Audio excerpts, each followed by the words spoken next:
Sin peros. Un momento de compartir, aprender y disfrutar. Espera lo inesperado con la licenciada Susana Rasinski.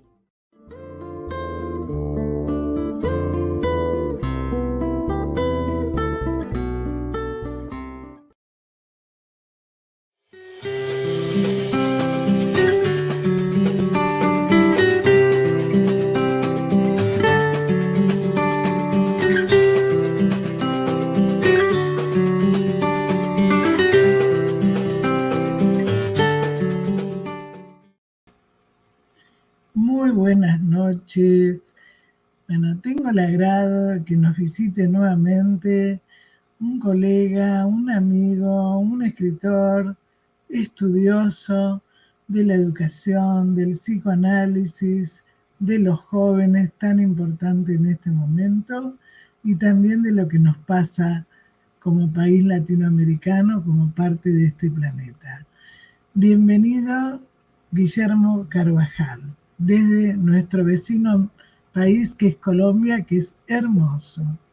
Tuve el placer de recorrerlo todo, bastante, no solamente Cartagena, como van algunos, sino, claro, sí, desde conocer el Lotus, ¿no es cierto?, la selva colombiana, y bueno, la zona del cafetal, pero aparte la gente. Y me llamó, ¿sabés qué?, la atención, Guillermo, que había 2 programas de televisión de insectos, la protección al medio ambiente. Me llamó mucho la atención. Bueno, bienvenido. Ahora te presento, y bueno, Guillermo ha elegido un tema muy profundo, muy especial, y que nos toca tan de cerca a todos. La democracia como un estado mental. Pero voy a hacer una breve presentación de Guillermo porque es muy amplio en tantos años de trabajo como tenemos algunos.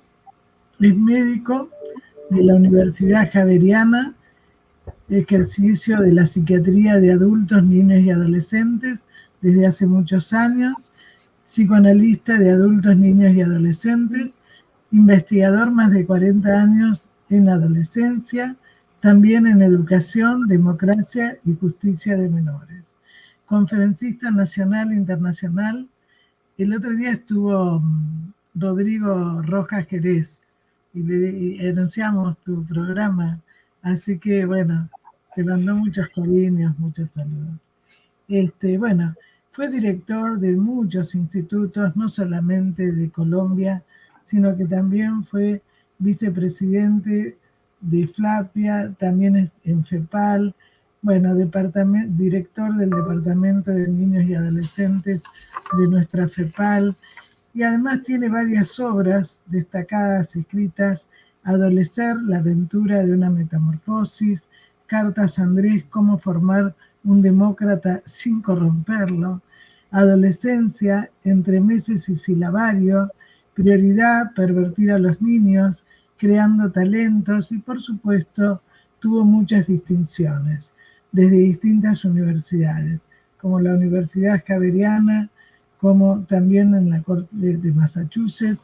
En fin, estuvo por supuesto interviniendo en muchos congresos, y bueno, desde todos lados lo llaman porque además Guillermo tiene una forma de hablar con mucho ímpetu, porque yo digo siempre que si no tenemos amor en lo que hacemos, no hay transferencia, no hay curación y no se establecen las relaciones humanas. A pesar que no nos conocemos presencialmente, pero siempre es un placer escucharte, intercambiar opiniones, que podemos estar o no de acuerdo. Bueno, bienvenido nuevamente, Guillermo. Muchas gracias, Susana. Muy amable, Susana. Aquí estoy para intercambiar contigo. Bueno, ¿qué entendemos por estado mental? Vamos a empezar porque vos pusiste la democracia como estado mental. Un título impactante y muy significativo. Un poquito de historia, ¿no?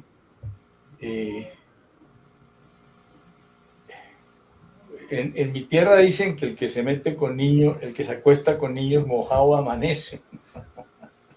Entonces, como he andado con niños y adolescentes toda la vida, pues me han mojado.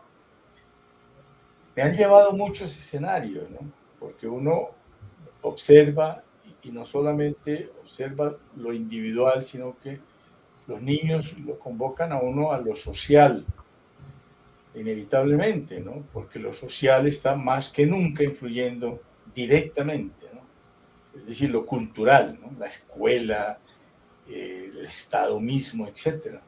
Entonces uno tiene que ampliar la mirada, mucho más que si está trabajando muy individualmente con un adulto. Eso me abrió muchos campos, me llevó a muchos campos. Al primer campo inevitable la educación, luego lo sociológico, luego la justicia de menores, que era una cosa que era tremendamente importante, e inevitablemente en lo político. Y caí a entender lo democrático como tú lo dices y como lo hemos planteado, que era el título del programa, como un estado mental. Porque a mí me interesa es eso, en última instancia, como analista, como experto en la mente inconsciente, me interesa lo mental. Ahora, muy pocos analistas en general en su ejercicio, por lo menos en su ejercicio, incluyen lo cultural, incluyen el afuera. Es obvio que así tiene que ser, porque el analista está en el adentro, y ese es su oficio, individual hacia adentro. Pero con los niños y con los adolescentes, inevitablemente uno está jugando entre el individual hacia adentro y lo cultural y lo grupal hacia afuera. Es inevitable que así sea. Ahora, ¿qué ha pasado? Pues, Susana, yo llevo más de 50 años viendo niños y adolescentes y yo he visto clarísimamente el cambio estructural del pensamiento. No podemos decir que un muchachito, una niña de 11 años de hoy, sea igual a la niña de 11 años con que yo jugué cuando tenía 11 años. Olvídense de eso. El cambio es brutal y yo he visto la evolución de ese cambio, que es lo que me interesa. Y esa evolución me interesa en muchos frentes, ¿no?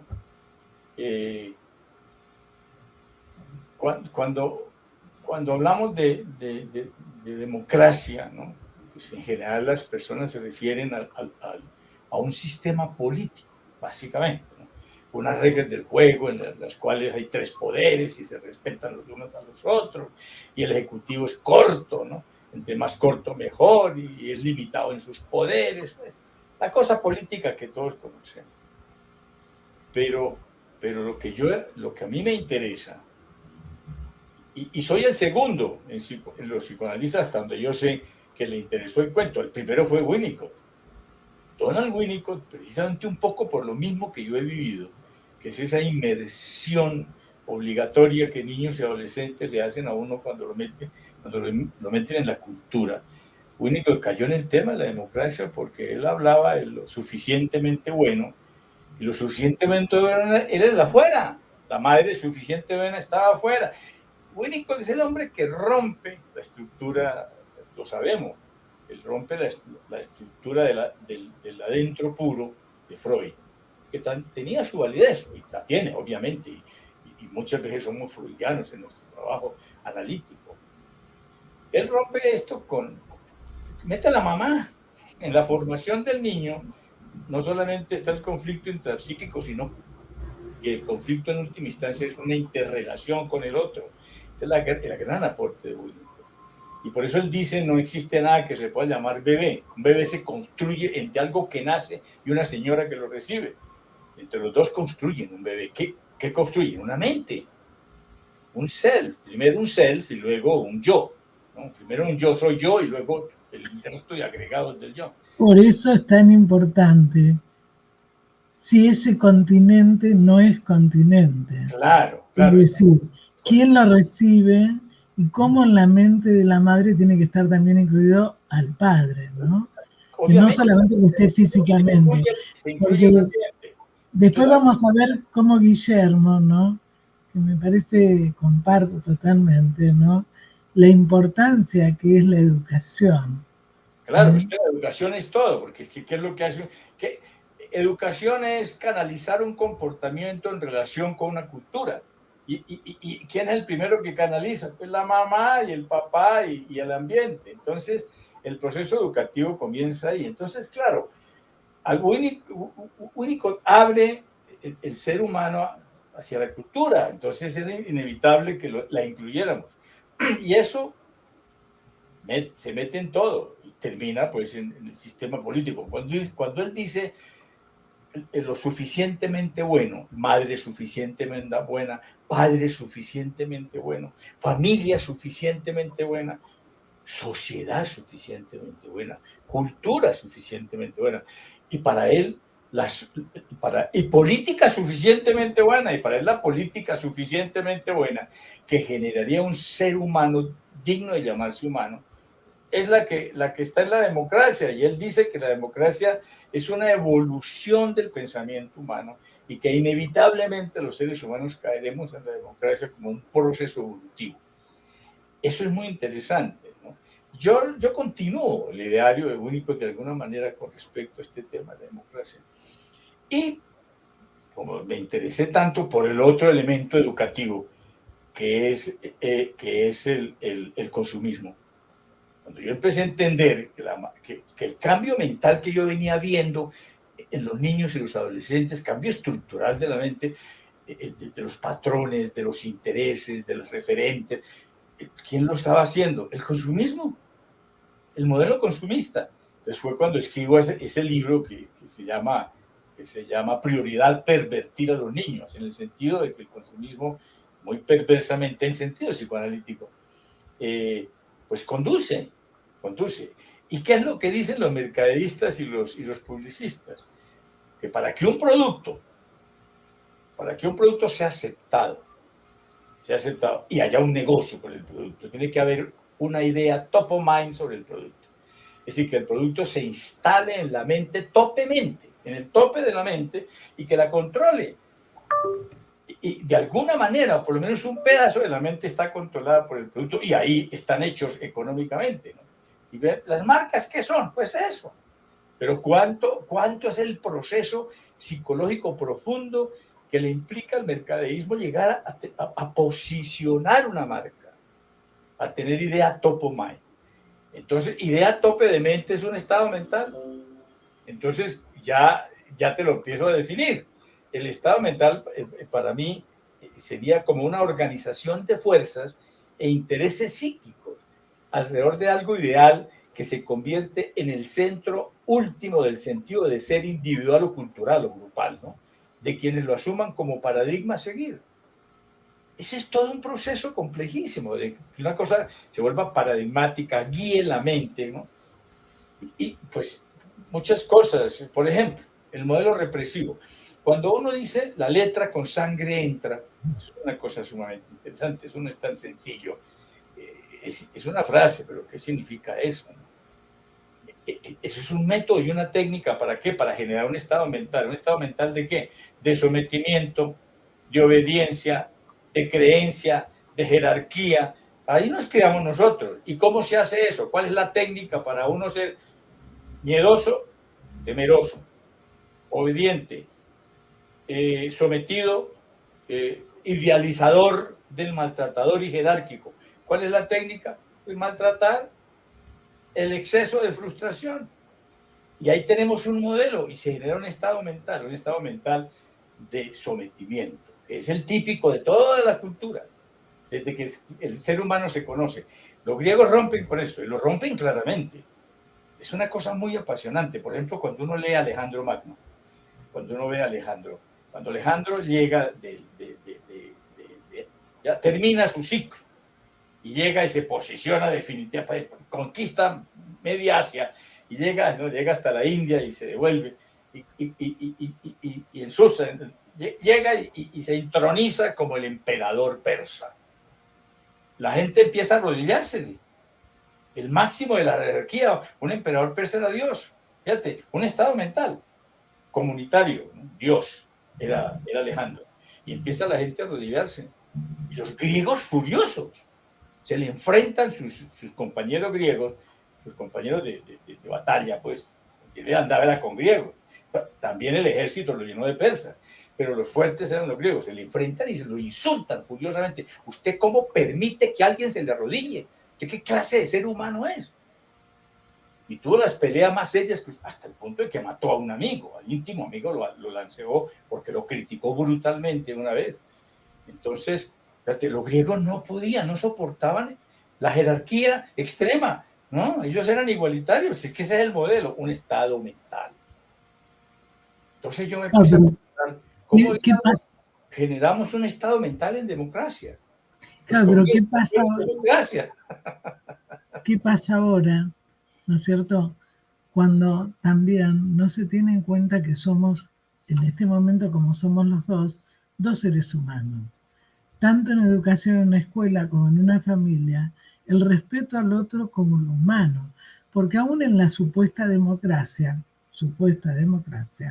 sigue desapareciendo gente, sigue habiendo chicos que no pueden hablar con los maestros porque no los escuchan, y con los padres y se van al Google, ¿no es cierto? Se van al aparato, porque no tiene quien los escuche. Entonces tú desarrollas muy bien, ¿no es cierto? Por eso, ¿cuál sería para vos la estrategia para lograr un estado mental de democracia? Claro, pero primero, ¿cuáles serían las consecuencias cuando no existe eso? Porque una de las cosas que en el trabajo que Guillermo escribió, ¿no? ¿Qué significa si la persona realmente elige? La persona realmente ¿Elige la persona o elige, ¿no es cierto?, la sociedad de consumo que lo presiona? Entonces termina siendo... Sí, claro, muy interesante, claro. Es muy interesante porque al fin de cuentas en el proceso educativo hay manipulación y hay sometimiento, etcétera, pero ¿cómo se hace, no? Por eso el modelo frustracional, vamos a conversar un poquito sobre eso, es tan importante, pero yo quiero, ya que hablan de la educación y el tipo de maestro, sí, ya vamos a hablar. Una cosa, yo soy enfático en eso, Susana. La educación hoy de los colegios no sirve para nada. Y voy a decir por qué. Soy muy duro al decirlo, pero yo soy enfático. No sirve para nada. ¿Por qué? Porque tiene 250 años, el mismo modelo. Esta educación nuestra, la que tú recibiste y yo recibí, y siguen recibiendo nuestros nietos, es una educación que tiene 250 años de método y técnica, teoría, método y técnica. Eso no es posible. Claro, nosotros fuimos, la cultura fue inamovible durante mucho, para moverse una cultura se necesitaban siglos. Hoy se mueve una cultura en 5 años. El tema de hoy por la hipercomunicación es brutal. Sí, el acelere de los movimientos culturales es dramático. Entonces, esa cultura tan lenta que fue planteándose ahí con el método y la técnica represiva de maltrato, de la letra con sangrienta, que fue la que nosotros vivimos, sigue igual en la escuela. Mientras la escuela tenga notas, exámenes y pérdidas de año, seguirá siendo represiva. Eso tiene que liquidarse. La escuela tiene que cambiar dramáticamente para ser justa y ajustarse además a los cambios estructurales de la nueva cultura. Bueno, nosotros... Eso es innegable. Y los viejos andamos reventados porque la cultura cambió. Pero así es, cambió, no hay nada que hacer. Lo nuestro se murió. Entierro de quinta. Nuestros valores, nuestra manera de pensar, de sentir, de hacer, se murió. Nuestra manera de mirar la sexualidad, todo eso se murió. Viene una nueva cosa. Una nueva información y nace desde abajo, que es lo más interesante. No desde arriba, porque el sistema ya no es jerárquico. Antes, por la jerarquía, se imponía todo desde arriba. Ahora nace desde abajo. ¿Qué es más importante hoy para un niño? ¿Un padre? ¿Un maestro? ¿Un cura? ¿O un influencer? De lejos, un influencer. De lejos. ¿Quién lo educa? Ni el cura, ni el padre. A nosotros nos educaban los curas, nos educaban los papás, nos educaban los maestros. Hoy no, educan los influencers y entre ellos mismos se reintereducan. Entonces, ¿qué quiero decir con educar? Que se instalan en un paradigma particular y generan estados mentales distintos. Entonces, tenemos muchachos y niños unos estados mentales absolutamente distintos a los de los adultos, y los adultos empeñados en un modelo educativo que ya no va más, que se murió. Mi último libro es eso, es una profunda crítica a ese sistema, por eso se llama Creando Talento. Yo digo que hay que crear talentos, obviamente. Respuesta a una escuela inoperante. La escuela es inoperante y está haciendo un gran daño, porque es una escuela represiva, como tú lo decías. Entonces, Claro, para nosotros fue maravillosa, pero para estos niños de hoy, estos ahora, muchos de los niños, muchas de las causas, una de las causas más importantes de la depresión de los niños y adolescentes se llama escuela. La escuela es grande. Y del bullying. Bullying y represión lo produce la escuela. Hoy por claro, hoy. Guillermo, nosotros en pandemia, no, antes de la pandemia, teníamos un área de investigación de psicoanálisis y educación con Hilda Katz, un grupo, que yo soy psicóloga y psicopedagoga. Después hicimos talleres y una de las cosas fue, entre otras, el área de la evaluación. Porque tampoco sirve, como pasa ahora, que los dejan pasar, por lo menos en nuestro país, en muchos lugares, sin tener los conocimientos básicos. El tema es cómo se evalúa, que no es solamente con una nota. Los que somos docentes, uno evalúa de muchas maneras, no solamente con un examen. Entonces el tema es que hay muchas cosas para modificar, desde la formación de los docentes hasta incluso la estructura de las escuelas, porque el chico tiene las aulas, digamos, gigantescas o no, ¿no es cierto?, modernas o no, que no tienen nada que ver con los espacios que en este momento, donde se le obliga a lo mejor ir a música y le gusta pintura. Pero tampoco significa no ponerle límites, porque otro de los temas, se confunde el autoritarismo, la actitud represiva, como tú dices, con lo que significa enseñarle si es adecuado o no lo que hizo. O sea, donde justamente el influencer le dice cómo tiene que hacer. Si son almas, sujetos muy vulnerables, obviamente no van a poder diferenciar. Vos dijiste otro tema al principio, el tema de la frustración, un exceso de frustración. Y también hay un exceso que no hay frustración. Claro, hay tres modelos en última instancia, es lo que yo he podido descubrir, son tres modelos. Un exceso de frustración para una educación represiva, que fue la que nosotros vivimos y que la escuela se empeña en seguir haciendo con su modelo técnico. Un mediano nivel de frustración moderada, amorosa, que yo llamo, que es la que se usa, la que se necesitaría para generar una mente en democracia, que es la que hacían los griegos. Y una carencia de frustración y una complacencia con la excitación excesiva, que es el modelo perverso, que en mucho usa el mercado de la publicidad. Ojo con esto. Entonces tenemos tres modelos educativos: el modelo represivo, el modelo democrático y el modelo perverso. Y tiene que ver con el gradiente de frustración y la manera como se ejerce ella. Porque en última instancia, en el proceso de educación siempre habrá frustración. Es decir, ¿frustración de qué? De nuestras tendencias instintivas, ¿no? En eso somos freudianos, ¿no? Nacemos con un montón de tendencias y depende de la cultura, inhibe unas. Por ejemplo, ahorita la cultura exalta el exhibicionismo. Somos perversamente exhibicionistas en la posmodernidad. Los espartanos, ¿qué exaltaban? El sadismo, produciendo guerreros para que maten a la gente. Entonces exaltaban el sadismo. Y era clarísimo ver en la educación espartana cómo se exaltaba el sadismo. Eso es muy interesante, etcétera, ¿no? Y uno ve culturas que inhiben totalmente, por ejemplo, la cultura cristiana pura, que inhibía todo el erotismo y planteaba acabose con el erotismo. Nada, el erotismo es demonio. Y entonces, hasta llegar los curas a emascularse, ¿no? En aquellos conventos de la Edad Media, que los sacerdotes metidos en estos grupos humanos aislados llegaban hasta a emascularse, a quitarse los genitales. Tal cual. Bueno, fíjate que el otro día un ex sacerdote, él dijo a nosotros, un ex sacerdote, que nos exaltaban el alma, pero nos prohibían el cuerpo, lo anulaban, con todo lo que sabemos de las perversiones y demás, ¿no? Que es así. ¿Y cuál sería, digamos, cómo te parece a vos ¿Cómo se podría lograr esto?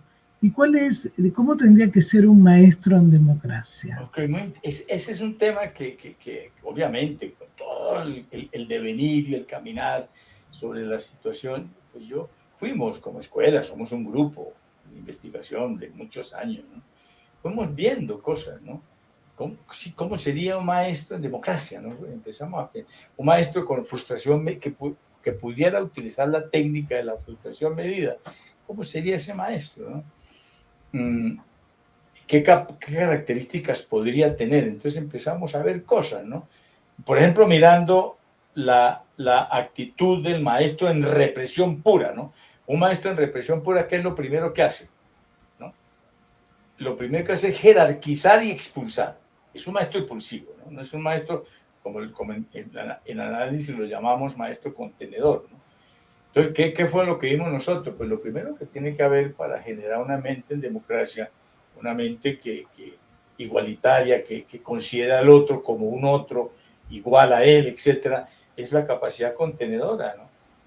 Ya tenemos dos grandes hombres en psicoanálisis que han trabajado el tema por diferentes ángulos, pero se acercan en mucho, que fueron Bion y que fueron Winnicott, trabajando sobre el modelo contenedor, ¿no? Y el modelo contenedor de la madre, ¿no? Entonces, ¿qué es lo que nosotros queremos? Pues un maestro que contenga. ¿Qué queremos decir con eso? Un maestro que reciba de manera individual y amorosa la mente de cada uno de sus educandos.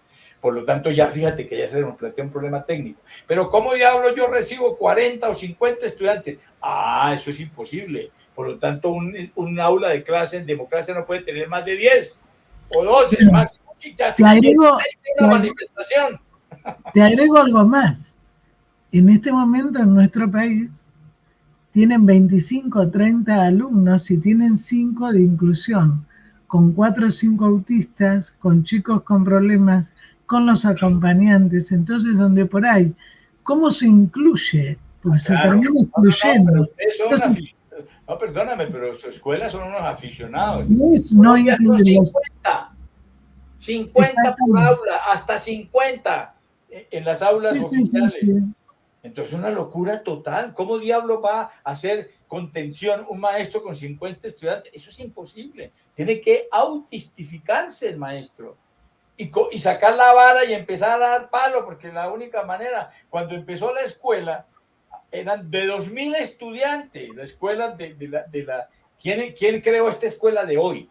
Pues la revolución industrial. ¿Y quiénes fueron las primeras que hicieron escuelas? Las empresas, las industrias. Las industrias tenían escuelas de 2.000 estudiantes. 2.000 estudiantes. Existía la patología de la afonía del maestro porque tenían que gritar. Ahí no para 2.000 personas. Y entregaban a 100 muchachos fuertes palos para que les dieran palos los que hablaran mucho. Entonces, esa es la escuela de hoy. Entonces, para contener necesitamos grupos humanos muy pequeños, 12, 15 estudiantes, para poder entender, meterse con él, individualizarlo. ¿Cuál es el tema más importante de lo democrático? Claro, pero individualización. Sin individuo no hay democracia. Por eso es que masifican las estructuras no democráticas. Mao Zedong, ¿qué hizo? Uniformar a todo el mundo con el mismo color de vestido. O sea, la masificación total para eliminar el individuo. Y ellos perseguían el culto a la personalidad. Fíjate, liquidaban el individuo. Lo liquidaban para generar una masa manipulable. Y lo mismo hace el señor de Corea del Norte. Total. Ahí estamos. Pero fíjate lo siguiente que tú dijiste, ¿no? Que uno de los problemas que te dicen, pero el salario es ridículo, como el de un enfermero y un médico. Entonces el docente tiene que trabajar en distintos lugares, no estar con un grupo, estar en una escuela, participar del equipo, no. Anda de una escuela para la otra, no hablemos de los profesores. Hago el chiste, un eufemismo y digo, el primer sueldo, el sueldo más alto que tiene que tener el Estado es el del maestro. Exactamente. El segundo, el del policía. Y el tercero, el del presidente de la República. De ahí para abajo. Así es. El maestro es lo más importante de una cultura. Y eso es lo que, la dignificación del maestro de verdad, verdad. Si vamos a jugar a la democracia, tenemos que cambiar inevitablemente el sistema educativo, porque además hoy es mucho más obligante, pero mucho más obligante. ¿Por qué? Porque ese maestro en represión, que sigue siendo esa escuela en represión, con las técnicas represivas y con los contenidos típicos de la represión, como es, por ejemplo, el currículum único, todas esas cosas de la escuela que tienen que desaparecer. Mientras la escuela sigue así, está perdiendo totalmente la posibilidad de influenciar la mente de sus educandos. Y entonces, ¿a quién le estamos entregando los educandos? A los influencers y a toda la parafernalia alrededor del mercadeo consumista extremo. Y entonces los niños están siendo educados por el consumismo por un lado y por los influencers por el otro. Y los padres y los maestros borrados. Entonces, si queremos influir en la nueva cultura como adultos responsables, tenemos que cambiar el método, la técnica, dramáticamente. Tenemos que adecuarnos a un nuevo modelo mental que se vino. Porque es que hoy sí se empezó la mente en democracia, por una razón muy sencilla. La enorme culpable de que la mente en democracia haya aparecido se llama la ONU, porque planteó dos leyes que cambiaron radicalmente el mundo. Las leyes antimaltrato y las leyes de inclusión. La ley antimaltrato le quitaron el rejo a los papás de la mano y le prohibieron al maestro maltratar. A mí me pegaban los maestros, ni mi mamá me daba 10 veces al día. Si mi mamá estuviera viva, le metían 3 cadenas perpetuas según la ley de hoy. No, lo que ocurre, digamos, me parece a mí que no es necesario pegar, porque por ejemplo hoy en día un maestro está con el celular en la clase, por suerte no todos, y los chicos te dicen no nos escuchan, no nos miran. Eso también es un maltrato. Pues claro, entonces el tema es claro, no, estamos de acuerdo. ¿Cómo? ¿Qué ha hecho la escuela? La escuela, en lugar de pegar, maneja sutilmente el maltrato. ¿Cuál es el instrumento más violento de maltratar que tiene el maestro? Es terrible. La nota.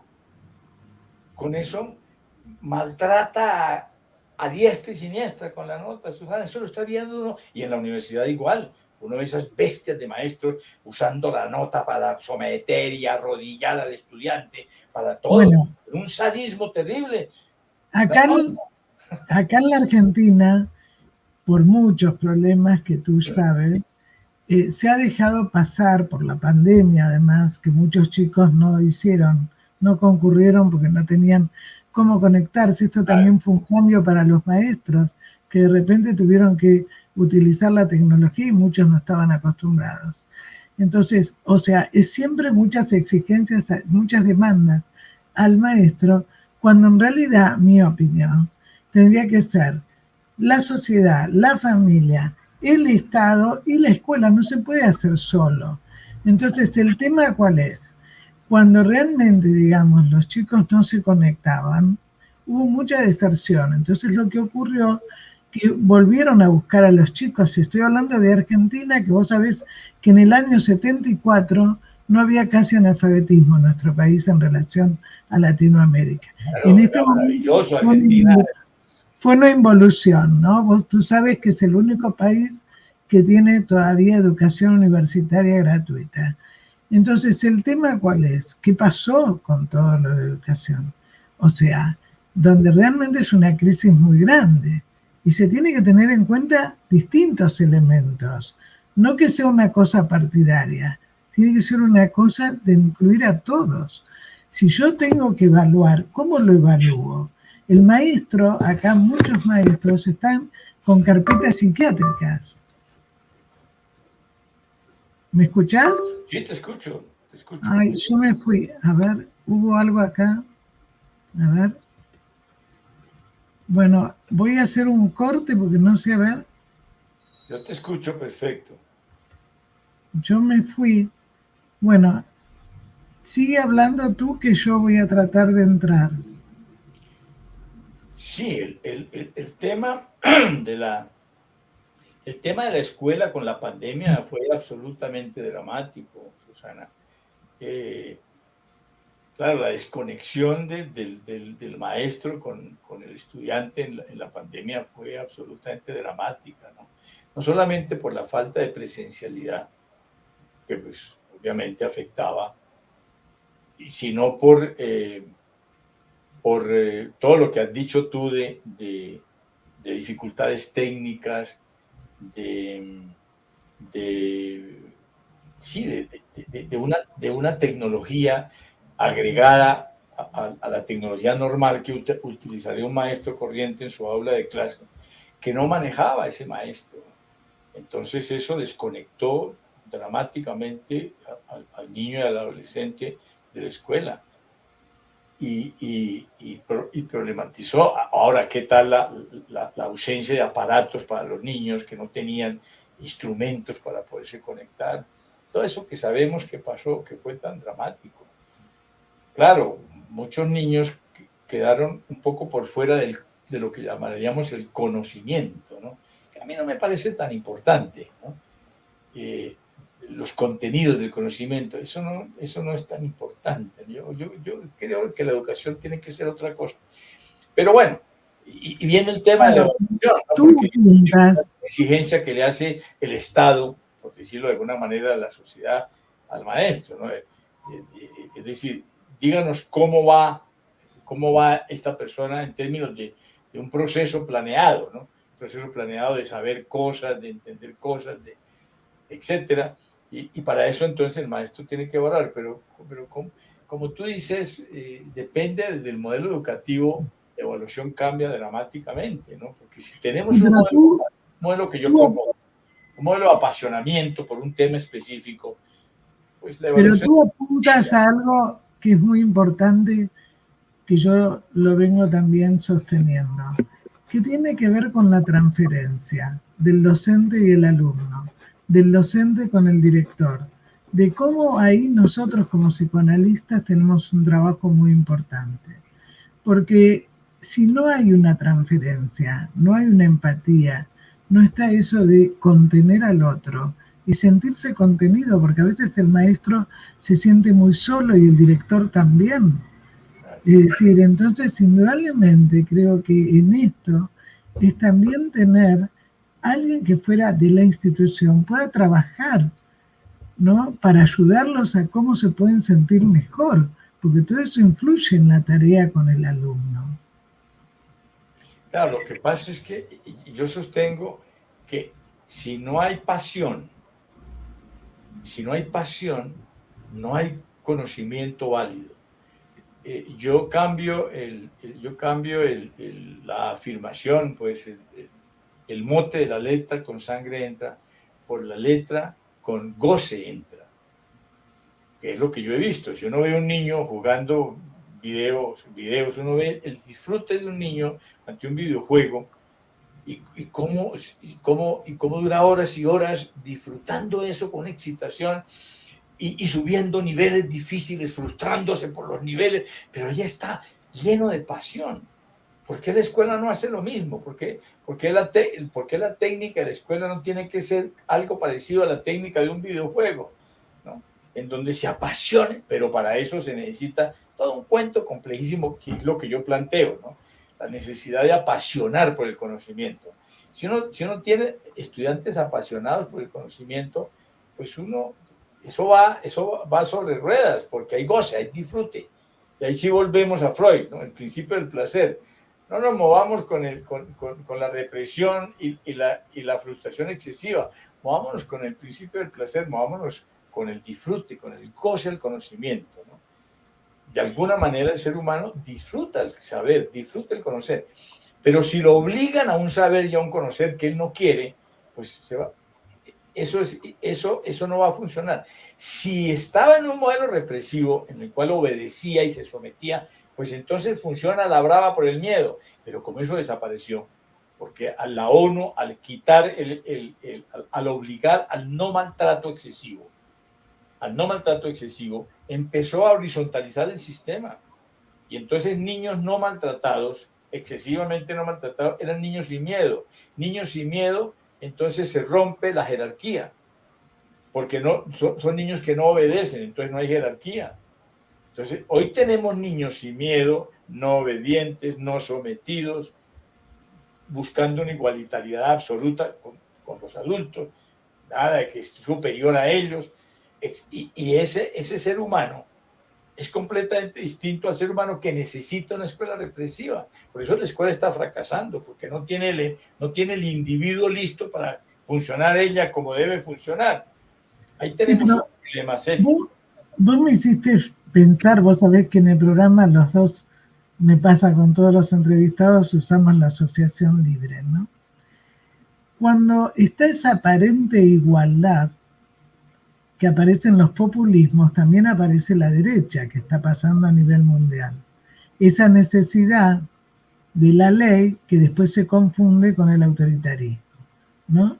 Es decir, donde enseñarle al niño qué es lo que está bien y qué es lo que está mal, no quiere decir que uno tiene que ser represor, pero lo que falta en este momento que te lo piden los chicos, no puedo hablar con mi mamá y con mi papá, son niños, Susana, no entienden. El otro día me pasó, en una reunión, acá se está dando un programa, Gran Hermano. Entonces, gente de 55 años se ponían a discutir qué personaje, qué no. El hijo de 15 años le decía, pero papá, es un juego, ¿no te das cuenta qué es lo que está pasando? O sea, esta falta de adultos, ¿no? ¿Qué significa para los chicos? Porque tú dices también otra cosa en uno de tus escritos, cómo el docente tiene que sorprender al alumno, no que el alumno se aburra. Claro, claro, volvemos el apasionamiento, tiene que ver con la sorpresa. Claro, cuando tú decías cuál es el método del maestro en democracia, decíamos lo primero, que contenga, ¿no? Lo segundo, que use el masoquismo amoroso, digo yo, ¿no? Que sea como la madre sufre y sufre y sufre y vive gozando de todo el sufrimiento con los hijos, ¿no? Un poco eso tiene que ser el maestro, ¿no? Es el modelo contenedor materno, masoquista, amoroso, ¿no? Entonces serían como los elementos básicos de la mente del maestro y posteriormente técnicas como la capacidad de sorprender, ¿no? Siempre está sorprendiendo el maestro, siempre está yendo más allá que el muchacho sorprendiéndolo, y eso lo induce apasionadamente hacia el conocimiento, ¿no? Por el otro lado, el maestro debe prestar funciones, ¿no?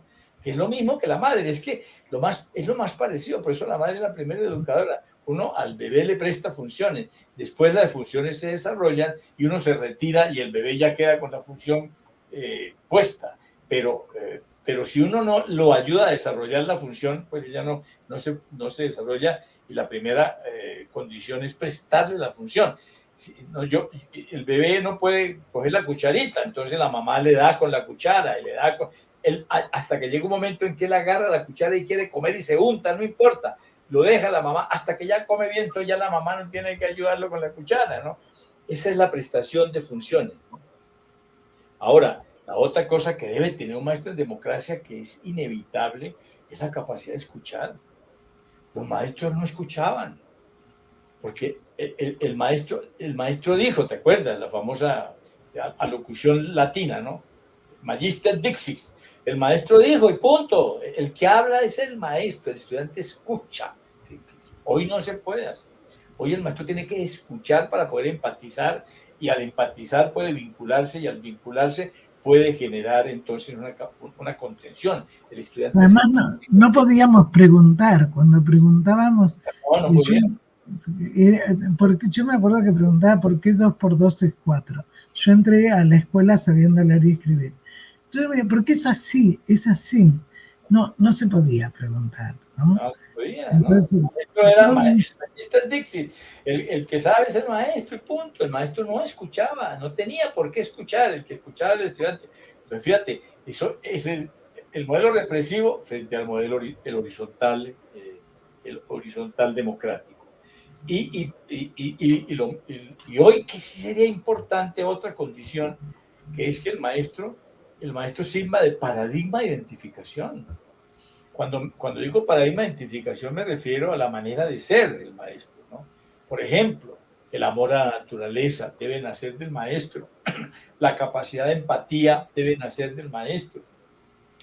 La actitud amorosa, primero el otro que yo, tiene que nacer del maestro, que son los valores fundamentales de una cultura, de cualquier cultura.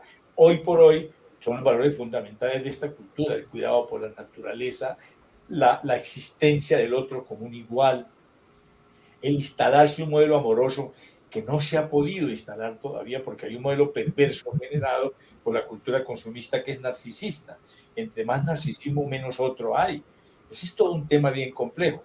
Pero si un maestro es capaz de entender esto, de ser claro y de actuar amorosa y democráticamente, pues el estudiante, por un proceso de identificación inevitable, se vuelve como él. Es lo que hace un padre. Los padres, ¿cómo? ¿Cuál es el máximo de educación que podemos tener los padres hacia los hijos? El ejemplo. Es decir, las cosas negativas, ¿cuántas cosas negativas de los hijos son productos por las cosas negativas de uno? Y uno después las critica y resulta que es uno el que los educó en eso, en los valores, en las categorías simples para relacionarse con el otro, etc. Todo eso nace de procesos de identificación. Entonces, esto sería más o menos lo que sería un maestro en democracia, que incluye un padre en democracia, que incluye una madre en democracia, ¿no? A lo único, ¿no? Los ambientes suficientemente buenos, decía Winnicott, ¿no? Entonces, en el caso de la educación incluye al maestro, pero en general incluye al adulto. Si los adultos de hoy queremos tener alguna influencia sobre nuestros hijos y no dejarlos en manos de los influencers, pues necesitamos generar modelos de identificación paradigmáticos con nuestros hijos, ¿no? Y eso se hace sin violencia, como tú decías. No se necesita frustrar con violencia, porque el proceso educativo en última instancia es frustracional. Cuando uno le enseña a su hijo a no golpear, a no maltratar, a no bulinizar, por decirlo, a no someter al otro, etcétera, pues se lo enseña con el ejemplo amoroso y el niño aprende eso. Entonces,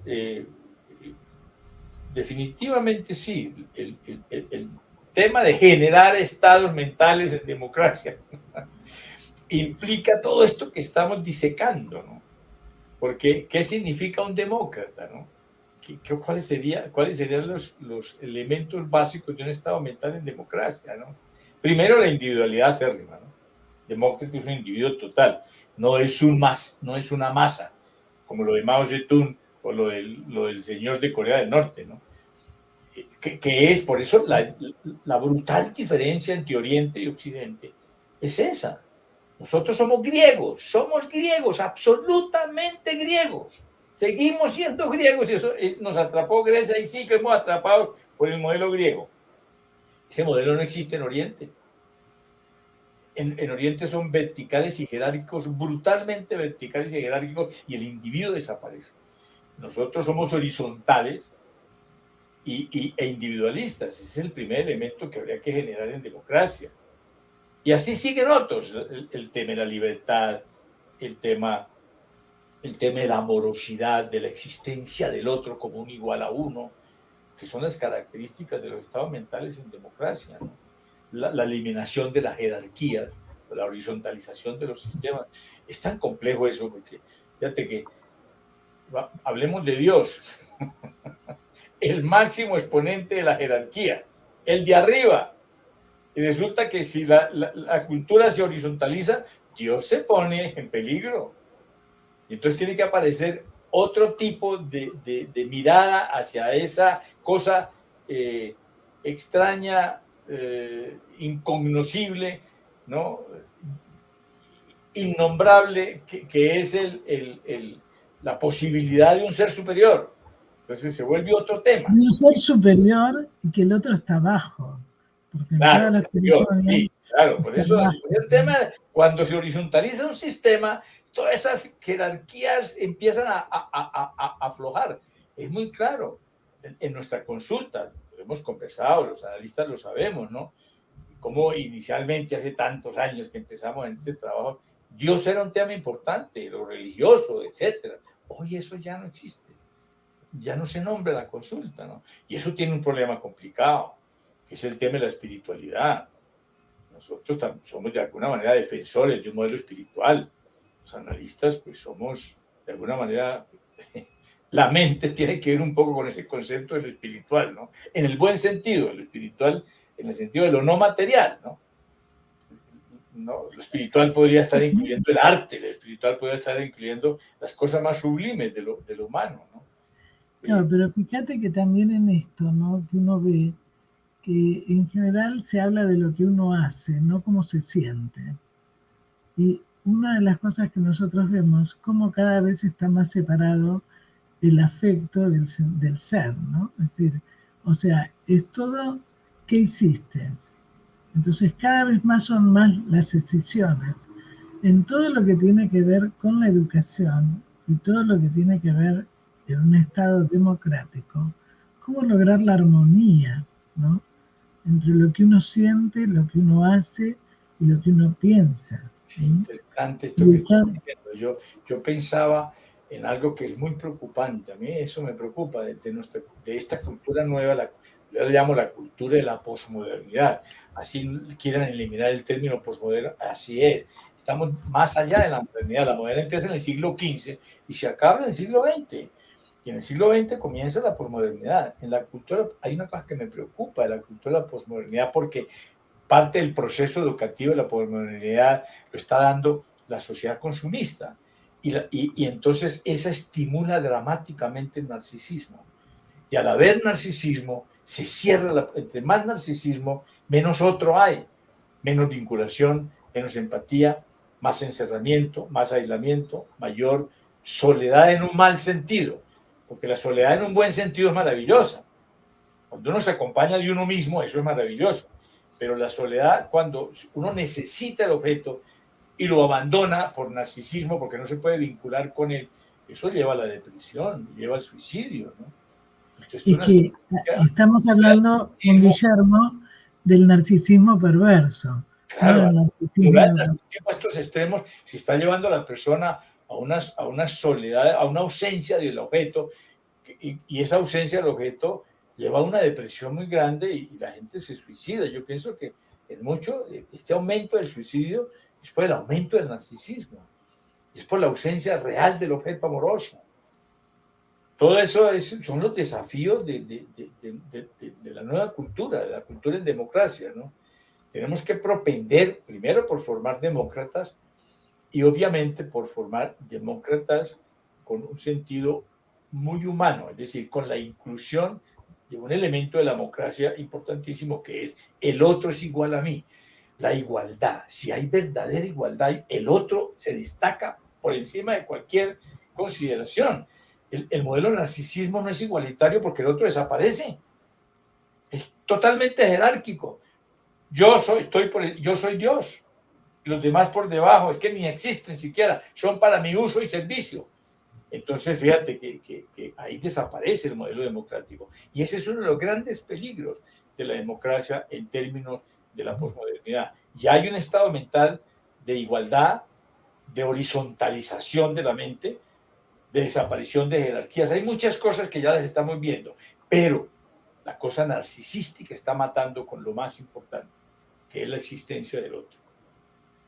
No, pero además cuando en esa pared de horizontalidad falta la subjetividad y lo singular, que es diferente a tener en cuenta al otro como otro.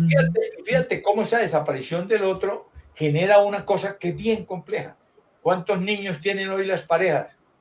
Ninguno. Tienen perros y gatos. Se vinculan con las mascotas como si fueran hijos, como una defensa para no vincularse con un niño. Eso es absoluta y totalmente narcisístico. Eliminar al otro, y la manera como se vinculan con su pareja es una vinculación más utilitarista que una vinculación realmente amorosa. La vinculación amorosa es el otro primero que yo y el goce de que ese otro disfrute con las cosas que yo le hago. Esa es la vinculación amorosa. Eso está desapareciendo. Porque para mí el mal del siglo es el narcisismo perverso, ya tú lo dijiste, la perversidad del narcisismo que lleva a la destrucción Narciso, al mirarse y enamorarse de su imagen en el agua, se ahoga. Queda atrapado. Total. Bueno, espera, voy a anunciar el próximo programa y te dejo el cierre del programa con lo que tú quieres y estás invitado, por supuesto, a encontrarnos este año en algún momento. El próximo programa, bueno, es una persona muy conocedora de todo, pero que justamente tiene muy en cuenta lo humano. ¿Quién es Mauricio Cieleniec, del vecino país que es Uruguay? Guillermo, muchísimas gracias, un abrazo muy fuerte y te dejo el cierre del programa. Muchas gracias. Como tú quieras para el mensaje para la audiencia. Tú sabes que esto lo ve mañana Israel, lo ven desde Perú, desde Uruguay, desde España. Bueno, así que te dejo cerrar el programa. Sí, nosotros hemos puesto a este programa un título, ¿no? Que es los estados mentales en democracia, ¿no?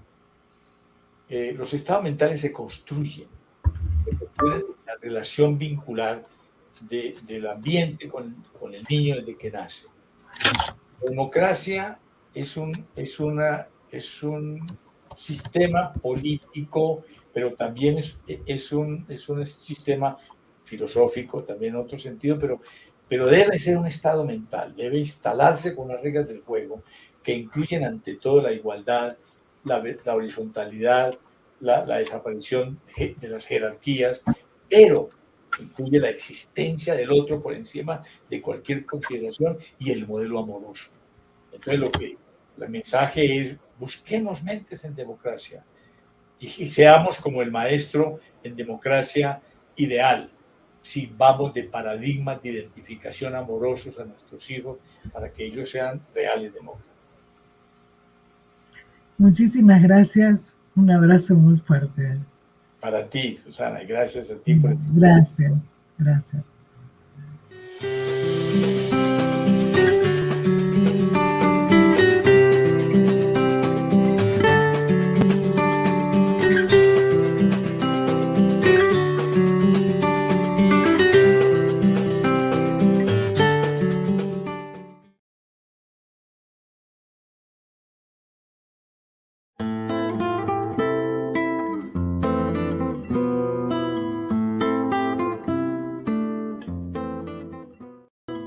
Sin peros.